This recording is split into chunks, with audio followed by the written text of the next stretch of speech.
জামায়াত সহ ইসলামী দলগুলোর 5 দফা দাবি রাজনৈতিক কৌশল বলছেন নেতারা। ফ্যাসিবাদ বিরোধী ঐক্যে ভাঙনের শঙ্কা এনসিপি ও গণ অধিকার পরিষদের।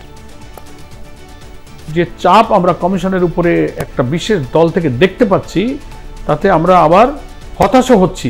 একটা আলোচনার টেবিলের যে আলাপ, সেইটাকে মাঠের জনশক্তি দিয়ে প্রভাবিত করার চেষ্টাটা, এটা কোনো গণতান্ত্রিক প্রক্রিয়া না।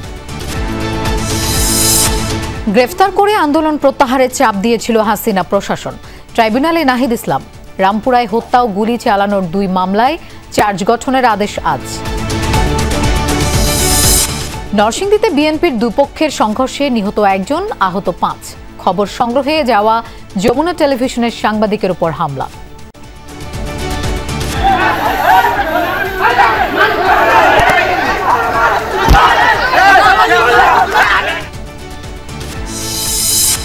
দুর্বৃত্তায়ন দূর করা না গেলে সুষ্ঠু ভোট সম্ভব নয়, সিজিএস এর আলোচনায় বদুল আলম মজুমদার। গত 3 নির্বাচনে দুর্নীতি হয় আইনি কাঠামোয়।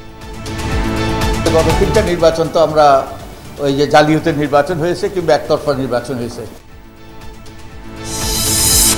মাঠে না থেকেও আজ শ্রীলঙ্কা আফগানিস্তান ম্যাচের উপর দুলছে বাংলাদেশের ভাগ্য। লঙ্কানরা জয়ী হলে সমীকরণ ছাড়াই সুপার 4-এ উঠবে টিম টাইগার্স।